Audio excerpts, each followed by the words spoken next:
Thank you. Laugh, and the world will laugh with you. Weep, and you must weep alone. For the sad old earth must borrow its mirth, but has trouble enough of its own.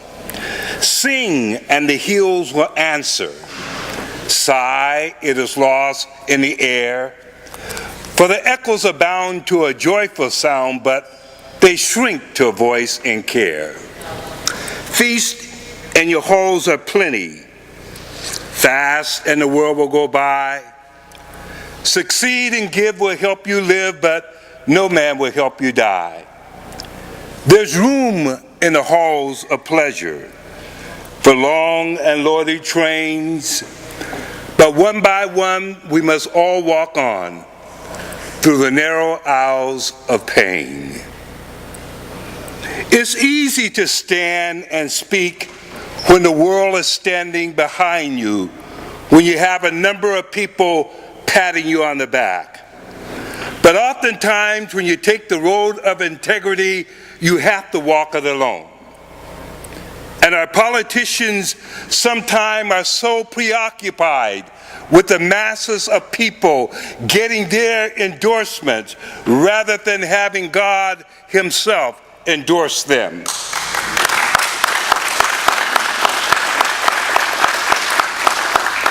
In this speech, I think of 1992 when a young man was running for office, and he noticed that this person by the name of Murphy Brown was having a child out of wedlock. So he decided to speak out against it, and he ran a campaign that they called was a foolish campaign. They laughed at him because his campaign was on family values. They thought it's improper for you to run a campaign based upon these moral issues. Do you really want to be President Dan Quayle? Well, he ran anyway, even though they ridiculed him, because deep down inside there was something moving in Dan. He was a prophetic voice of talking about the future and reflecting back to the Genesis past when God said to the man and woman, "For this cause shall you leave your father and mother, and the two shall become one flesh.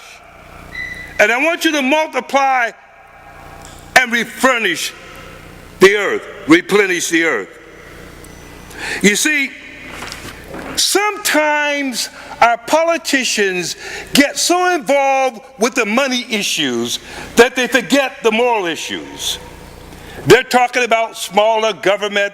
They're talking about how to reduce the size of government. They're talking about government spending. But when it comes to the moral issues, abortion and same-sex marriage, particularly Republicans, they usually take a step back. They don't want to deal with the moral issues, but they'll embrace the money issues without realizing that immorality is costing us trillions of dollars.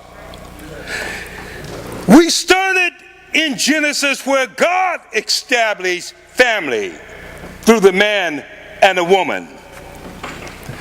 And since that time, there has been efforts to destroy the family. Over the years, we've seen these efforts with no-fault divorce. Next, the women's liberation movement and their claims of not needing a man. The government followed up by denying welfare benefits to any home where the father was unemployed. He had to be out of the home in order to get welfare benefits. Then came the sexual revolution, sex without commitment. And finally, the nail in the coffin was redefining the term family to include anything and everything except a unit that included a man. By this time, men and fathers became irrelevant, and the government became the surrogate father of these households not headed by men. supplying the kinds of things that fathers used to provide. Remember, Father knows best. Remember the times when the boy said, my dad can beat your dad, my dad is stronger than your dad, where they bragged about that. They're not bragging about dads anymore because we're not important. God thought it was important, but the government did not think men were important anymore. That women and children and families can live successful lives without men. So the government became the surrogate father. And when they became the surrogate father, it started costing taxpayers trillions of dollars. The surrogate government as a father now provides billions of dollars in food stamps through the Department of Agriculture to mostly single-parent households without fathers. The Department of Education, along with the Department of Agriculture, spend billions of dollars to supply free lunch programs, free breakfast programs, and now free dinner programs to children in poverty. And most of those who live in poverty are in households headed by single women without fathers. The Department of Health and Human Services, they spend billions of dollars to subsidize daycare. And most of those receiving this subsidy are women from single-parent households without a husband.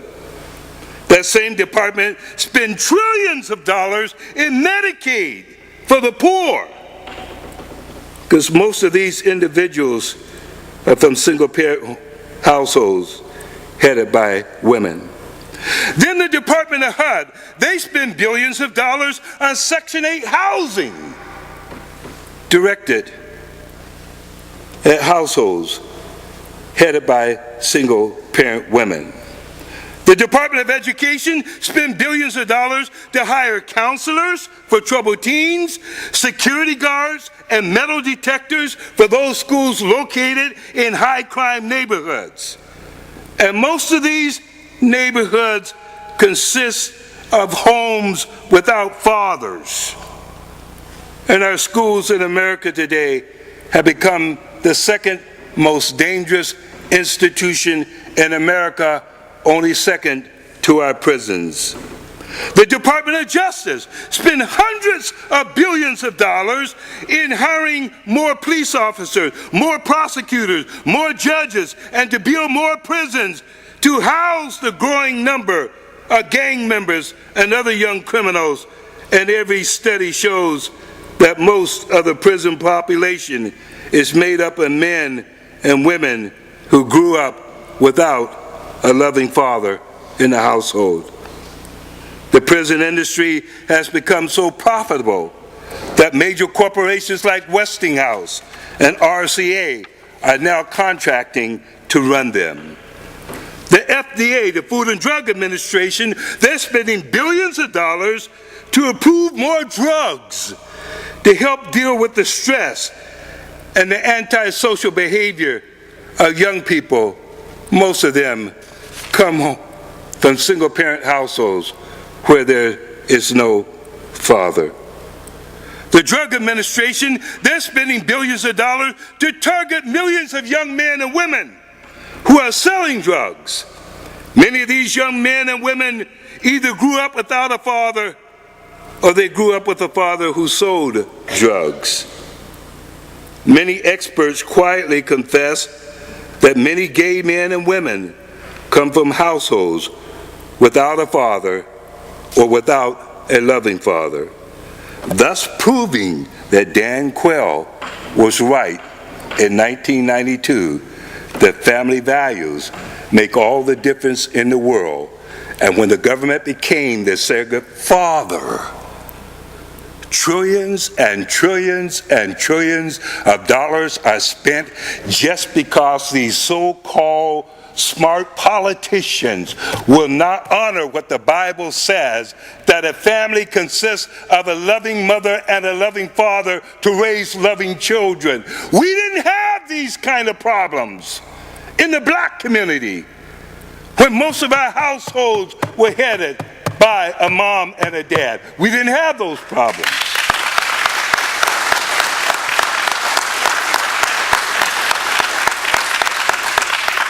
Those of you politicians who are running for office, you may have to walk alone. You may run for office, but you have to walk alone if you're going to walk with the truth.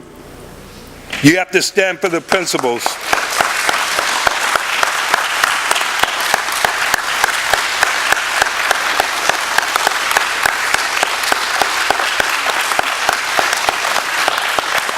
We're not running a popularity contest here. We're running for the future of our country and our families.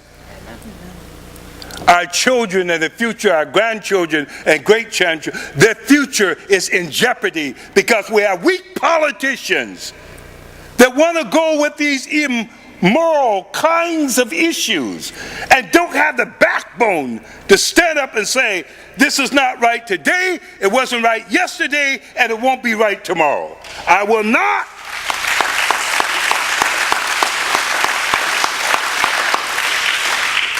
not compromise my integrity. I will not compromise my values. If America needs one thing, it needs the truth. And the truth is that strong families can wipe out 90% of these government programs where the government is acting as a surrogate father. The government cannot be a loving father. The government will not be there at night to tuck in the little kids, to read them a bedtime story. The government's not going to be there to kneel by the bedside and say a prayer with the child and assure the child that he's going to be safe. The government will not attend the Little League games. The government will not attend the school functions.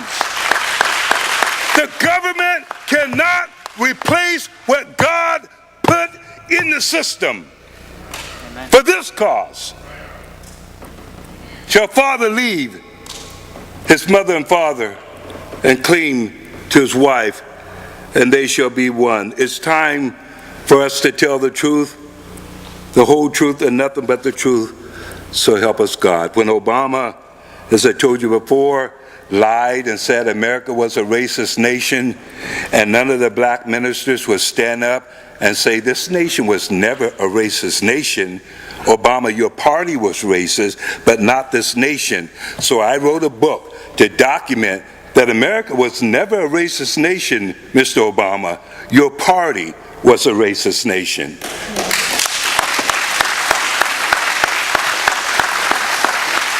And as you so well said, what they're teaching in our schools are lies about our history.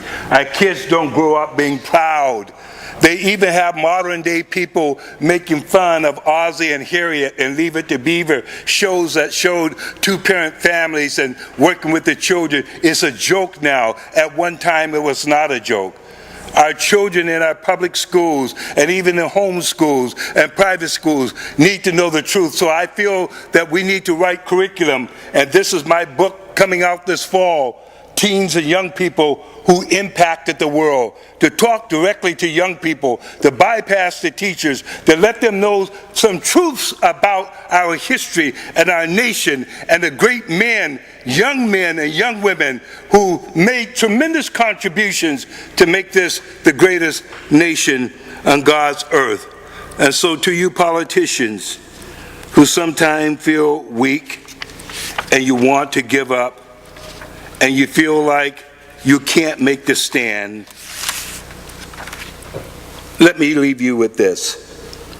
When you get what you want and you struggle for life, and the world makes you queen for a day, just go to the mirror and look at yourself and see what that person has to say. It's not your parents, your children, or spouse whose judgment upon you must pass. The person whose verdict counts most in your life is the one staring back in the glass. Some people may call you a straight shooting chum and call you a wonderful guy, but the person in the glass says you're only a bum if you can't look them straight in the eye. He or she's the only one to please, never mind all the rest. He's with you clear up to the end, and you pass your most dangerous and difficult task when the person in the glass becomes your friend. You may fool this whole world, down this pathway of life and receive pats on the back as you pass. But your only reward will be heartaches and pain if you cheated the person in the glass. God bless you.